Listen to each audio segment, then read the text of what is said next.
Hello, I'm Yuankai. I would like to introduce our work in ISBI 2018, which basically the main idea is to combine the cyclogen with segmentation network to an end-to-end network, which enable us to do the segmentation on a target modality without having any ground truth in that modality.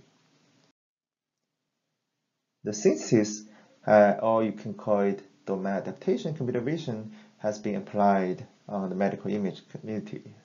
For example, if we have the real modality A, like an MRI, and we can synthesize a CT image, which is modality B here. But unlike the computer vision, which we can typically synthesize a bird or a dog, those kind of cute images, we would like to use the synthetic image in the clinical practice, but that leads to the problem that the doctor typically refuses to use the synthetic image no matter how good it looks like. Because if something bad happened during the surgical or during the diagnosis, they will take the risk if they use the synthetic image. So our solution that we should go a step further, not only synthesis image, but do something, use the synthesis image, which is reasonable in medical image processing. For example, use the synthesis image to do the registration or train network as the augmented data, or like our work, we do the segmentation on the CT, use the synthesis CT image and use the label from the MRI. Then we can train the CT image segmentation network without having any ground truth. Well, the problem with dealing with the splenomegaly segmentation, the splenomegaly is extra large spleens, which can be 600 cc compared with normal spleen, which is only less than 300 cc. And we would like to do the segmentation on the CT scan. And to do that, we use the MI splenomegaly scan and the manual traced organs in MRI domain and using the splenomegaly CT to train the network. And the MRI and the CT are unpaired, which make the data more easy to available. Because if they are paired, we can just propagate the label from MRI to CT using registration, and it's not very practical. So after we do the training, we can have a segmentation network which enables to segment the CT splenomegaly. The motivation of this work is that the deep neural network is very powerful if you give it good enough training data, but the problem is that the deep neural network has bad inference ability. For example, if you train a network for the same organ, for the same CT image, the difference is that the training data is regular spleen, but the target is splenomegaly.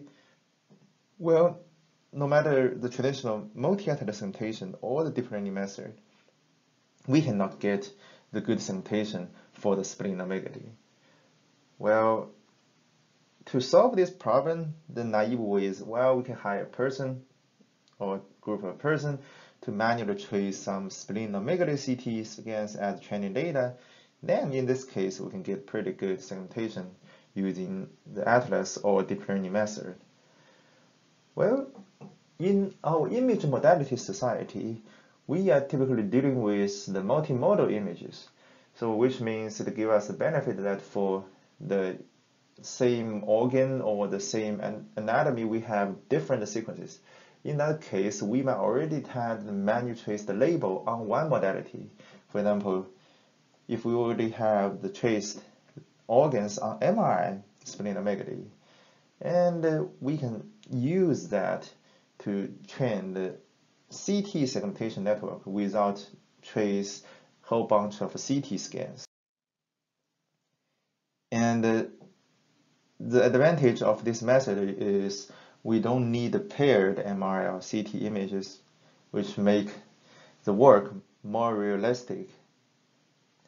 And using this method, we can not only get spleen segmentation, but also get the segmentation for liver, kidney, and the stomach. Well, this work was inspired by the work in ICCV last year, which is called the cyclogen, which need unpaired image to train the synthesis network. And in the same year, it attracted a lot of interest in the medical image processing community, which these papers in Mikai workshop last year do the synthesis analysis using the cyclogen. Well, one of this work has already started to try to use the synthesis image to do the segmentation. The idea is they do the synthesis first to synthesize MRI from CT, then train the segmentation network using the label in CT and the synthesis MRI. Then they can do the MRI segmentation. But this method is two-stage method, which basically have two independent parts. First part is synthesis, second part is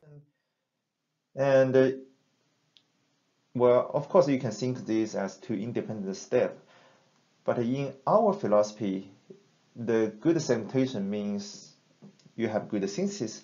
The good synthesis means you have good segmentation, which means these two tasks can work together and help each other. So in this year, we propose this end-to-end synthesis and segmentation network, which connect the synthesis network and the segmentation network into the end-to-end training framework. Now I'm briefly introduce our network. First, we have the real MRI image. Then we use a generator, which is 9-block EssNet, to synthesize the CT image, which we have synthesized the CT. Then we can count the adversarial loss, which tells us how good your synthesis is, and we can get the gain loss from the synthesized CT. And we have another generator to go back to synthesize the MRI from the CT. Then we can have another loss, which is cycle loss, to see how good our synthesized MRI is compared with original true MRI. And we have another loss function, which is cycle loss. Of course, we can also use the true CT image to go through the generator 2 to generate the synthesize the MRI and get another gain loss and go back to this loop to get the synthesized CT image to minimize the difference between the true CT and the synthesized CT by using another cycle loss. Well, after we get the synthesized CT, we can train a segmentation network and connect to the second generator, and we can have the estimated segmentation from the synthesized CT and get the traditional supervised loss to evaluate how good the segmentation is. And here we use the weighted cross entropy. Well, by doing this end-to-end training, we have totally 5 loss functions, 2 gain loss, 2 cycle loss, and 1 segmentation loss. And we weighted sum them together with this weight to have our final loss function. Then after training this network, we can get the real image, the synthesized the CT, the CT segmentation, the reconstructed MRI, and we can also get a real CT, synthesize the MRI, and the synthesize the CT. Here I would introduce the experiment design. We use the same 19 CT scans as testing data, and we suppose we don't know the ground truth of the testing image, and we do the different training strategy. First, we train the network using 75 normal spleen, and also we train the network using 19 CT Splenomegaly scans, which we think this should be the best performance, and we use multi-atlas and EssNet. Lastly, we try the cyclogen plus segmentation idea, and first we try the 2-stage idea and our proposed end-to-end framework. And then totally we have 60 Splenomegaly T2 weighted MRI scans as training data and 19 Splenomegaly CT scans. We have the manual label, but in the training stage we exclude the manual label. Suppose we don't have any ground truth in CT, and the manual label only used in the validation stage to see how good our segmentation is on this unpaired MR and the CT dataset. And of course, we need to do pre-processing before we do the synthesis, and we normalize the intensity to 0 to 1. And for MRI, we need to exclude some outliers, very high outliers and low outliers. And for the CT, we need to do the threshold of the Hounsfield unit between, here we use the negative 500 to positive 3000. And the network was trained in 2D because we only have limited number of scans, and this can be extended to 3D if you have large enough. Here is the qualitative results, and the 3 columns means the lowest dice, medium dice, and largest dice 3 subjects from our testing data based on our proposed method. And the first in the blue rectangle shows the traditional way that if we have the manual trace the label in CT and we do the Splenomegaly segmentation CT and our proposed method which without using any ground truth in CT. And we can see use our method, we not only get pretty good segmentation, but also get more organs because we have multi-organ have been labeled in MRI, and we don't need to repeat the time-consuming part in the CT again. And here is the quantitative results, which show that the EssNet, which used Splenomegaly as both training and testing, achieved the best results, which is the blue color one. And use two-stage method, we get significantly worse performance than the best method. But using our end-to-end strategy, we get non-significant difference between the end-to-end method and the best performance. And we also significantly better than the two-stage model. And to conclude, we propose a network which enables end-to-end synthesis and segmentation. And we enable the segmentation without having a manual label in the target modality.